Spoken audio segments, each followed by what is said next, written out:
my dinner bet. I bet one of my friends on July 22nd that the DNC is going to swap out Kamala for someone else. That their ploy was, we're going to get rid of Joe, we're going to put in Kamala, and this is going to give us enough time before the convention for her to prove herself a total flop. And then at the convention, we'll have to say, oh my God, she's a flop. We got to put someone else in. And that's where Newsom comes in, potentially Newsom. I said Newsom or Hillary. But what I didn't know at the time was that, and this has now come out through reporting, like by Seymour Hersh and other people, that they give Biden an ultimatum. Either we 25th Amendment you, or we glorify you and you step aside to make room for Kamala. But I don't know if they said make room for Kamala, but they ousted him. I think that's what Seymour Hersh reported. And Biden was pissed. So when he resigned, he's like, and I'm going to recommend Kamala to take my place. And then they're stuck with her. And now they're working super, super hard behind the scenes, spending all this money to try to make her look really good. Now remember, Kamala is the same cackling airhead that couldn't make it past the primaries in 2020, I believe, 2020. She was a flop. She couldn't handle her campaign staff. Even now she has like a 97% turnover, I believe. She's an airhead. She says nothing coherent. She's not senile. She's just stupid.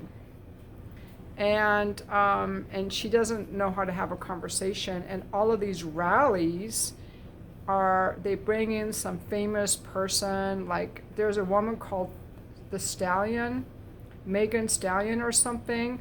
I think a very low class person, in my opinion, who goes around twerking. I don't think this is very appropriate. I'm much more a fan of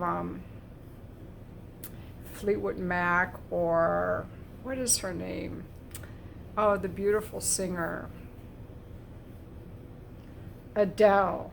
Yes, they're classy singers. But a twerky thing for a political convention. But anyway, the Stallion lady has a lot of, I don't know her music, I'm sorry. I like rap and all that. I'm not into the women twerking thing. But apparently this brings a lot of people in, and then they're like, oh, and Kamala Harris will be speaking. So as soon as Kamala starts speaking, they all start leaving.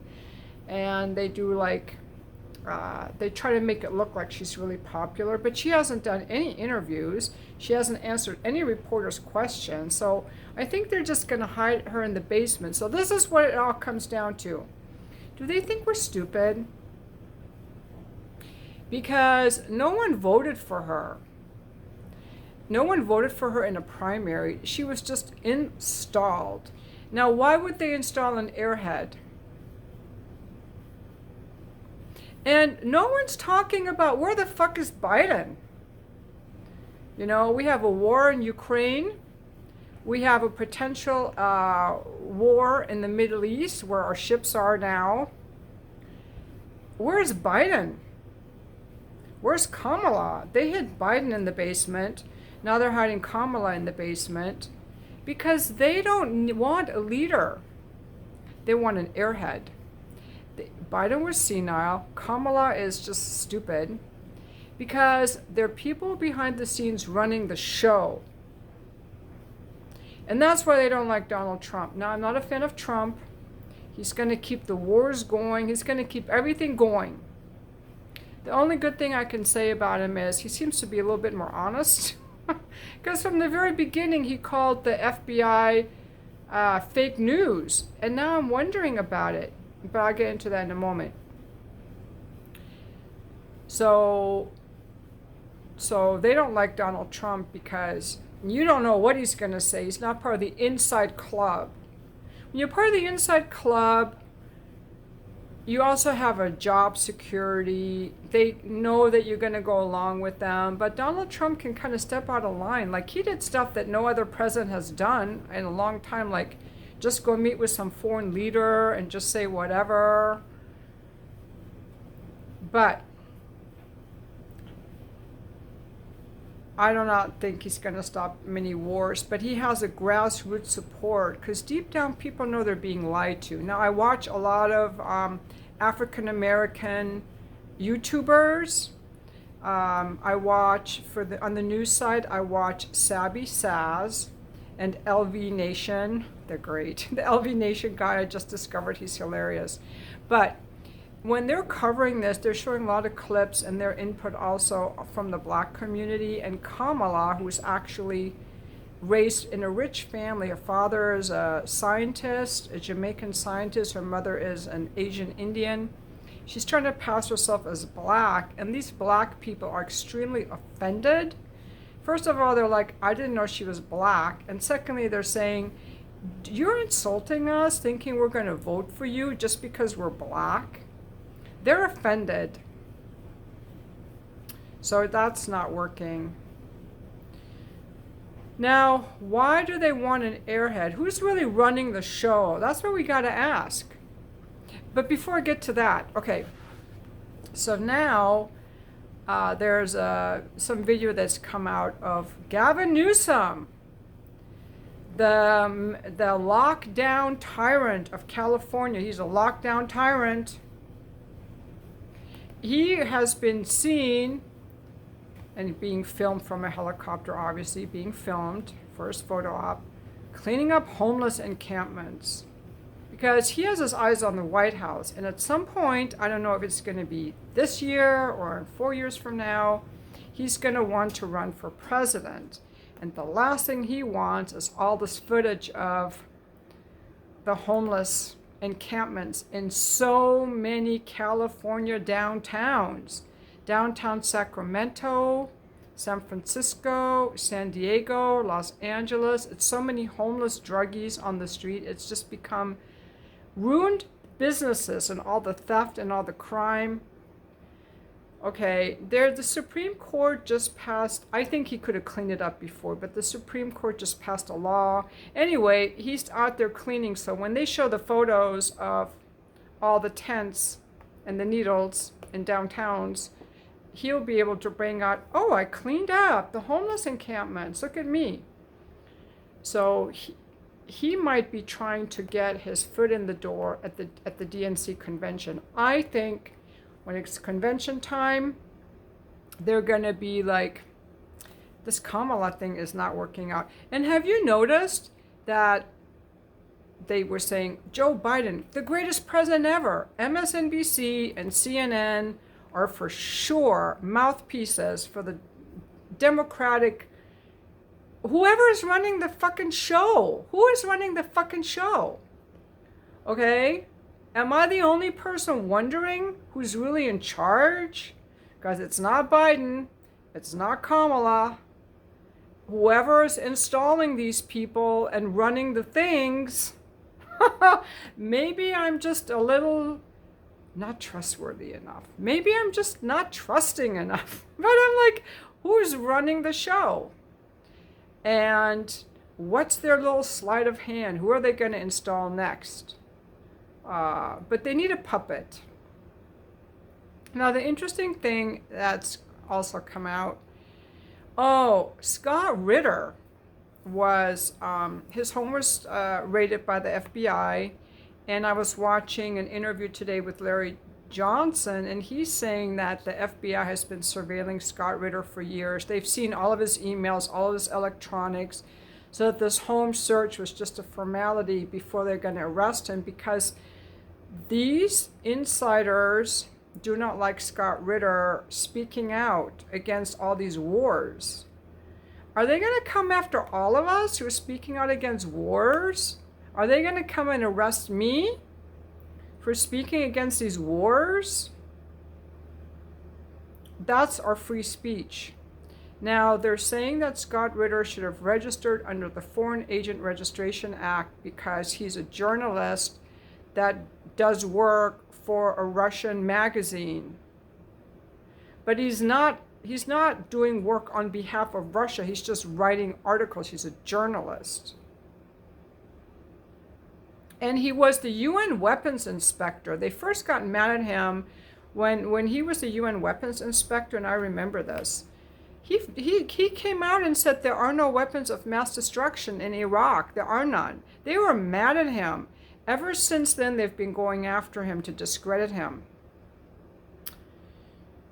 But no one went after Hillary for that Russiagate hoax that she did. No one went after Hunter Biden. He was actually a foreign agent. He should have registered under the Foreign Registration Act, Foreign Agent Registration, whatever, because he was doing work for the Ukrainians, getting money and trying to influence the U.S. politics, just like AIPAC. Every congressperson should be registering as a foreign agent of Israel, like Israel or not. They should not be representing the interests of Israel.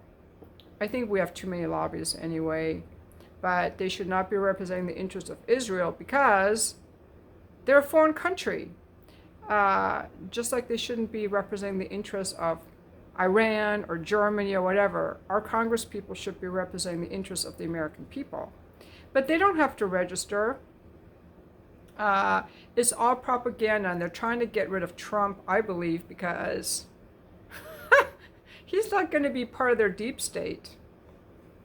So his life is at risk. I think they don't want free speech. And then they say that Russia's bad because they don't allow free speech. But I don't think they allow free speech here. In fact, during that COVID lockdown, I had a strike on my YouTube channel, and that shut me up. I made a video saying that the CDC and the FDA and the World Health Organization get about 40% of their funding from the pharmaceutical companies, and it's true. The pharmaceutical companies pay to have their drugs reviewed or some kind of whatever the process is. That's where they get a lot of their money, and there are a lot of cozy relationships and revolving doors.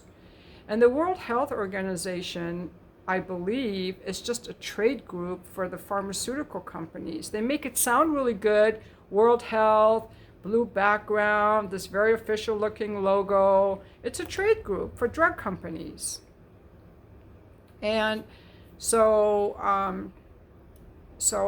mean, we don't really have that much free speech. Like even on Twitter, like Elon Musk owns Twitter, and he is for the genocide, I believe, and he wants the Venezuelan president out. He says it's a false election. So can you say anything against the genocide or for Maduro, or is he going to kick you off too? I mean, I don't think this is anything unusual that, the people in charge are like, well, I don't want to hear you. But it's interesting who they go after. It seems to me, the Democratic Party has really changed. When I was a young woman, it was so long ago, the Democrats represented the people. And they always had like the unions. The unions were in, the teachers, they were the manufacturing companies. It was like the middle class one. And the Republicans were mostly like for the rich people. They were for the tax cuts, and they were for like the corporations. But the Democrats have gone really weird. They've become very interested in their gender reassignment ideology, blurring the lines of cultures, absolving and blurring the lines of cultures and genders. And they've become bought out just like the Republicans. They no longer represent the people. And the people can feel that. That's why they are not excited about Kamala. And by the way, I haven't heard Kamala or Trump talk about the issues. I'll tell you what the main issues are. Okay. The economy is bad, inflation is high because we've printed too much money. It has nothing to do with, it's not Biden's fault or Trump's fault. All the presidents have done it. And don't forget that the lockdown happened under Trump, wasn't it? It started in 2020. The lockdown started in March 2020. So that was Trump was still in office. He was trying to get the vaccines going. He didn't say no lockdown. He put Fauci in. Okay? So he was just, people forget. And he didn't stop any of these wars. He gave NATO weapons to Ukraine. He didn't start any wars, but he set the stage for the wars that we have now. And he kept the Israel fire going because he moved the capital from Tel Aviv to Jerusalem. He's not a peacemaker, but I mean, to his defense, he didn't start any wars, and you know, how much can one person really do? So I don't know if Trump would be better, but really, I think that people have to just realize that there's somebody in charge behind the curtain. Is it like one person? Is it like the Klaus Schwab of the World Economic Forum and Bill Gates? Is it like all the rich billionaires like George Soros? Is it like the warmongers? Is it like a group of people? Or is the system just on some kind of autopilot? How do we get a Democratic candidate in this country that's supposed to be free speech and free press that no one's voted for? They just put her in behind the scenes and said, there you go, and you better like her or you're a bigot. I want to hear her debate Trump. I want to hear it because she can't say anything. She's going to lose, and they know it. So I'm wondering what you guys think is going to happen. And there are some people who vote Democrat because they've always voted Democrat and they're not watching the news. But this is not your grandpa's Democratic Party. This is not the John F. Kennedy Democratic Party. This party is the party of transgender ideologues who want to bring transgender education to your kids, who wanted to vaccinate your kids, put masks on your kids, and who don't even have any policies. Apparently, when you go to the Kamala Harris website, there are no policies on there. It's just ways to give her money because they don't have policy. Okay, what are the big issues facing us? Inflation from printing too much money, and a lot of that money was printed during the COVID lockdown. And I don't think that we can hold Biden accountable for that. I think Trump would have done it too. The lockdown, that was a very bad idea. I said it at the time. What is going to happen when you stop commerce? And then they printed all this money. I'm like, this is such a bad idea. And closing the schools and closing the gyms. I'm like, what are these people doing? I will never forget that. Okay? So the reason we have inflation is because we have so much money that we've created, and so each dollar is worth less. Okay, do you guys understand that? So for example, this is my Food and Wine magazine. It's backwards. Say this costs $2, okay? But now they print so much money that $2 is not enough for this. It's going to be $4 because there's too much money. Money, I think, those of you who are more financially astute than I am, the money that's created should match the increase in productivity. But you have more money, chasing the same amount of productivity, so each dollar is worth less. That's why we have all this inflation. And we are borrowing so much. We're borrowing and printing. I don't know why they print versus borrow, but whatever. I think that I saw a journalist asking a former economic advisor to one of the presidents why we borrow money when we print money, and he couldn't answer it. So don't expect me to know. But they're devaluing the money. We're $35 trillion in debt. So Trump had a press conference at Mar-a-Lago the other day, and he was really honest. He said we could be heading into a depression that's going to be a lot worse than the 1929 depression. So he's being honest. That's what people like. That's really what's going to be happening. So that's a huge problem for people. And all of these tax cuts, they're giving to the people who don't need them. We're a socialist country. Okay, if you're a rich person, you're a socialist because you're getting more handouts than anybody else. How many handouts has Elon Musk had? How many handouts has Boeing had? And our car companies? They all get handouts. That's socialism. So shut up about you're against socialism, because all these rich people get it. Handouts. But that has destroyed the middle class. All this outsourcing, and no one was paying attention to that. Kick the can down the road. So our major problem really is inflation and outsourcing our jobs, I believe, because people want to be able to work. We need to bring back innovation, entrepreneurship, manufacturing, and then we have to go through this depression thing and figure out how to get through it in a good way so that people don't starve. We have farmland that can be farmed. People need to be looking ahead and preparing for the depression, because we are in a lot of debt, and the BRICS countries are getting stronger. They're starting to trade in their own currencies. Now Russia has just legalized mining, currency mining, and these other countries are forming alliances because the United States, instead of building alliances, these guys in charge are not doing us any favors. These guys behind the scenes are not helping, because did you know that the United States has sanctions against 1/3 of the world? Sanctions. And when you craft sanctions, other countries suffer. That's why you get all these migrants coming in out of Venezuela. We have had Venezuela under sanctions for many, many years because they won't do what we, the U.S., want them to do. So these people are coming up. A lot of the people coming up to the border are from South America, Venezuela included. So we either sanction them, or we start wars, or we do coups and we overpower them.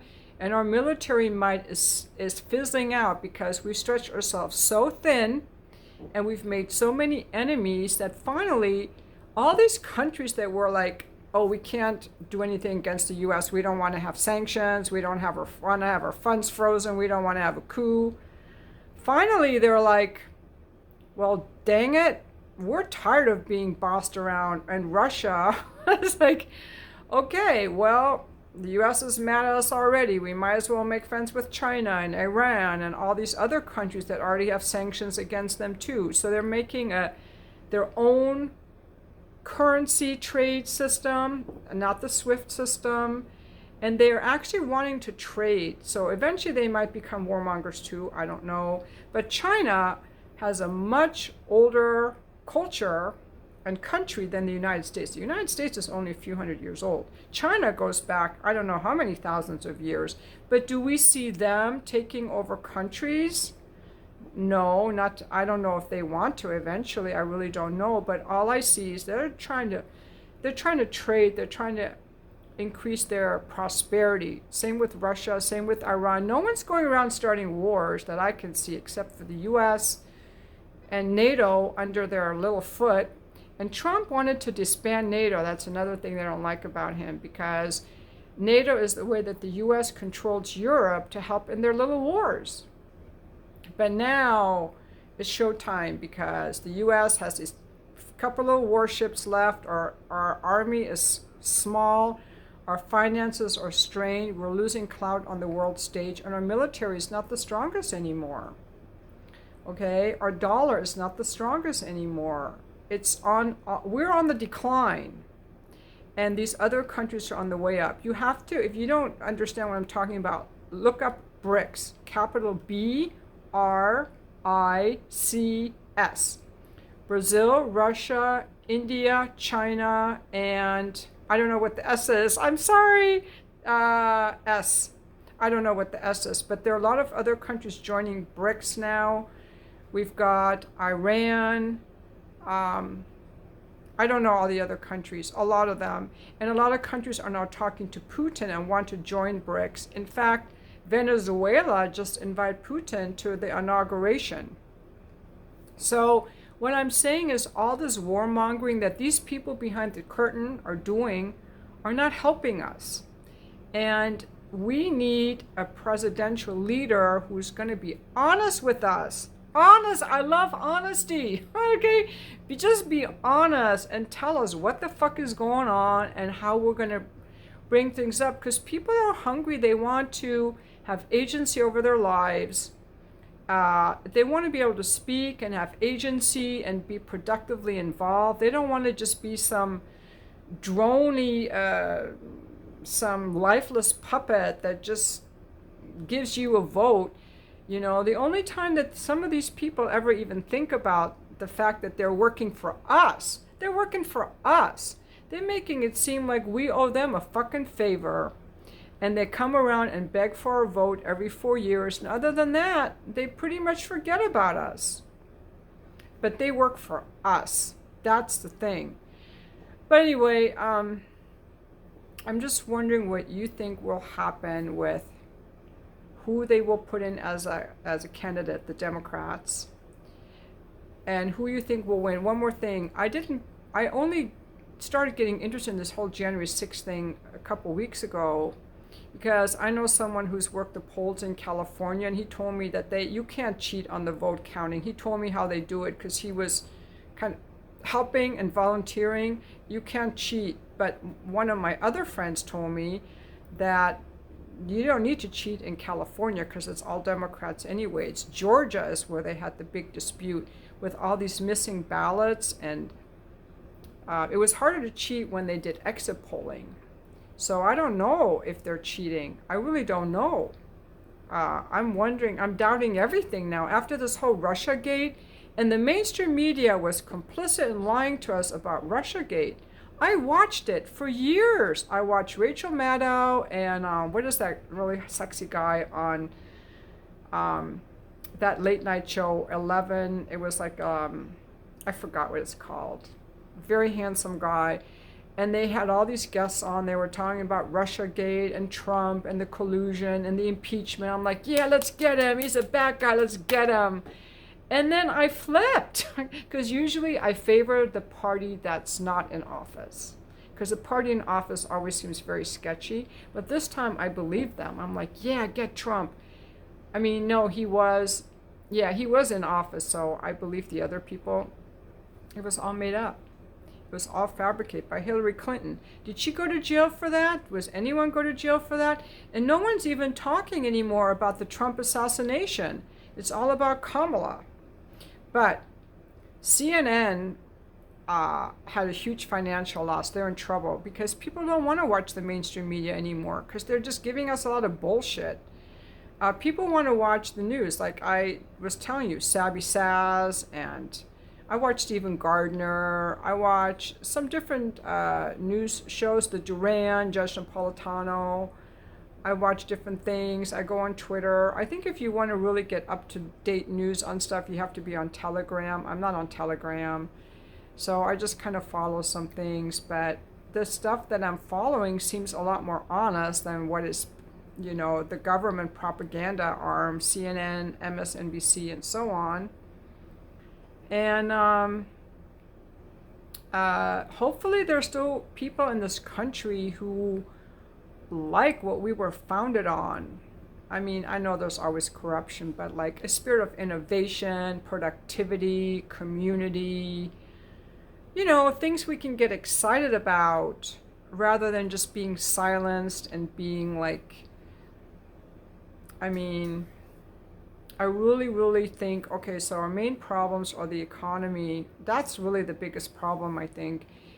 I think it's the economy, because if people could work and have an agency in their finances, and we weren't printing so much money, then people wouldn't have to worry about where to live and what to eat and how to go through their lives. I think the role of government should be to create safety. I think we need safety. We need to get all these crime. We need to stop with all this crime and all these homeless people. Remember Rudy Giuliani, who was seen as a champion because he brought the crime out of New York City, and now we just want to let it in. And that was the weird thing. The Black Lives Matter thing, they used, now I'm going to be copying what I heard from Dr. Brett Weinstein, Dr. Heather Hayne, on their podcast the other night. I was listening to it yesterday, and they were saying that those were not that was Antifa doing the rise. It was Antifa in Portland, and that George Floyd was like such a bad symbol for the oppressed black man, because George Floyd was a criminal and a drug addict, and apparently he, Weinstein and Haing, I believe that he died from his fentanyl over or whatever. It wasn't from the cop, but that the cop had to take the hit because the public wasn't willing to take it any other way. It was all instigated. See, some of these FBI people, we already know this, they plant. So you can have a peaceful protest like the Palestinian protests on the campuses, and then they infiltrate it with someone who causes a lot of disruption, and then they say, see, these people are bad. So, you know, they run propaganda stuff on us. We have some free speech, but I wouldn't be surprised if my door opens and someone comes to arrest me for daring to speak against the wars, or daring to speak against the COVID jabs, you know? That's why nobody wants to protest here. I think we're all afraid. I'm afraid. I'm afraid to stand out and protest. Look at what happened to Scott Ritter. And he's just standing for peace. Now, there are other people that are standing for peace. There's Gerald Celente. I don't know if you guys watch him. Larry Johnson, Douglas McGregor, Judge Napolitano. There are lots of different journalists. I think that maybe they have like a boundary in how who's allowed to speak for peace. Like, nobody really watches me, so it probably doesn't matter. But the other problem that we really have is our education system. I think the economy, and that has to do with, I don't know how they fix it. It has to be easier for people to be entrepreneurs and to bring manufacturing back in some way. We need entrepreneurs to make things and do things. We need to make it easier to be an entrepreneur. We need to face the devaluation of the dollar in some way and start talking about it so that people can get enrolled, because they'll start to feel like we're being honest. We just tell people to start living a healthy lifestyle so they don't get sick all the time and have to take all of these drugs and this healthcare system. We need to improve our education system. And we need to get Wall Street in line and have them be a service to the community rather than just taking money from us. And we need to use our weapons as defense and not offense. We need to stop with all of these coups and start trading with other countries instead of trying to be a bully, because being a bully worked for a while, but it's not working anymore. It's making us weaker, and it's making these other countries band together against us, making us even weaker. And that's why you get all this immigration. But I think that these global people, they want all this migration. They want us all to be homogeneous so that we don't have a sense of culture anymore. We don't have a sense of culture and, you know, sex. They want to blur everything.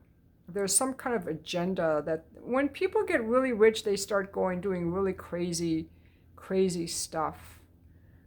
Crazy, bad things too. And they want to control the world. But, so that's what I think. So anyway, so I bet my friend at dinner that we're going to have, Kamala will be out, and at the DNC, they're going to have an open convention. They're going to install Newsom or Hillary. I could be wrong, but that was the bet I made. So anyway, I will be back for the comments on this video. And just remember to be kind to everyone, whether you're a Democrat or Republican or neither. We should all be able to get along and exchange ideas. That's the whole thing. That's a part of being a country and a community. That we have different views and we have different beliefs, and yet we're still one, okay? All right, so just be nice to each other in the comments, please.